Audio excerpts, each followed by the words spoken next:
Spoštovane državne svetnice, spoštovani državni svetniki, predlagam, da se predlog mnenja Državnega sveta k predlogu zakona dopolni z vsebinami, ki so po moji oceni pomembne za učinkovitejše izvajanje stanovanjske politike.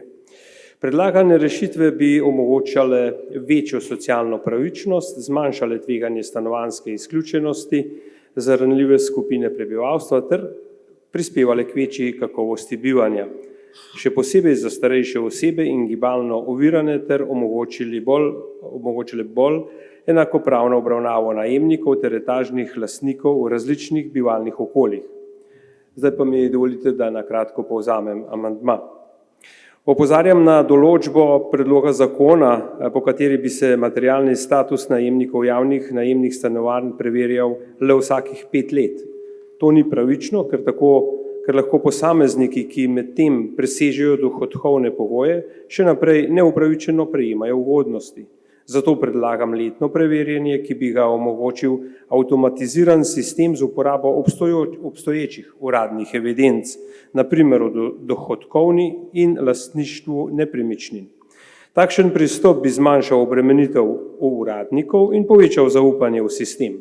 Nadaljnje predlagam poenostavitev sistema določanja neprofitnih najemnin, saj je obstoječi sistem točkovanja zastarel, zamuden, stroškovno neučinkovit in temelji na podatkih iz 80. let. V okviru tega sistema se vsake 3 leta pripravi več kot 10.000 zapisnikov, izvedenih strani komisij, ki pripravljajo oglede in ocene. To pomeni veliko obremenitev za upravne organe ter znatno porabo časa, kadrovskih virov in javnih sredstev. Vrednosti stanovanj se zaradi neustrezne metodologije podcenjene, sistem pa ne sledi inflaciji in tržnim spremembam.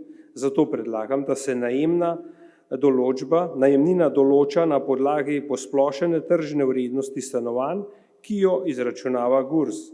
Letna najemnina bi se preprosto izračunala tako, da bi se ocenjena vrednost stanovanja delila s 40 ali 50 let oziroma bi bila enaka 2 do 2,5% vrednosti stanovanj, kar bi zagotovilo preglednost, objektivnost, upoštevanje vseh pomembnih dejavnikov ter redno prilagajanje trgu.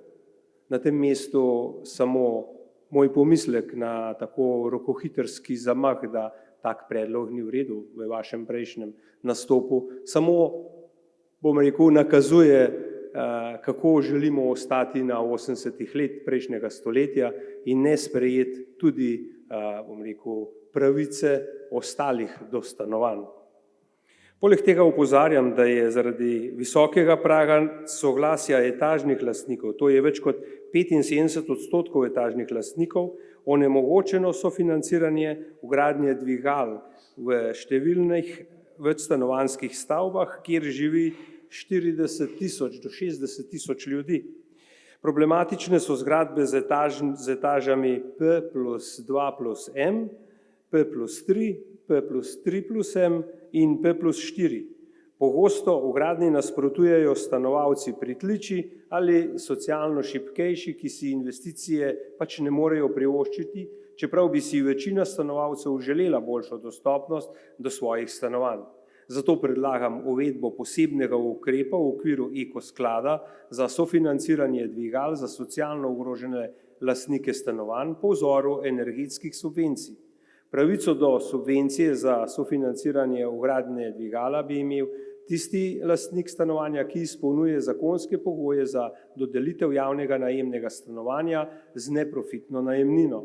Letna sredstva v višini 5 do 10 milijonov evrov bi zadoščala za postopno opremljanje večine takšnih stavb. Vgradnja dvigal bi bistveno izboljšala življenje starejših, invalidov in mladih družin, prispevala k socialni vključenosti. Poleg tega spodbudila domačo industrijo, saj v Sloveniji deluje več uspešnih proizvajalcev dvigal, katerih vključevanje v izvedbo projekta prispeva k ohranjanju delovnih mest in razvoju domačega znanja. Prav tako bi se povečala mobilnost v kriznih razmerah. Takšni ukrepi so ključni glede na demografske trende in bi morali postati del razvojne stanovanjske politike Kot je bilo poudarjeno tudi na 5. predsedničinem forumu, kjer je bilo med ključnimi priporočili izpostavljeno, da je treba prilagoditi obstoječa stanovanja potrebam starajočega se prebivalstva, vključno z vgradnjo dvigal, energetsko sanacijo ter podporo menjavi stanovanj za ustreznejše bivališča. Poleg tega predlagam znižanje praga za določitev o vgradnji dvigal v večstanovanjskih stavbah tako, da bi bila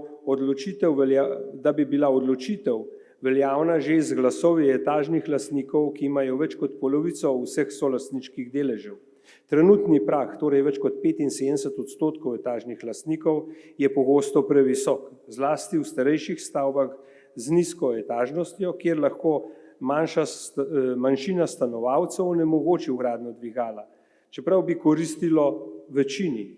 Enak predlog je bil že leta 2019 podan v okviru zakonodajne iniciative Državnega sveta z namenom olajšanja postopkov za prilagoditev večstanovanjskih stavb potrebam funkcionalno oviranih oseb, vendar ni bil upoštevan.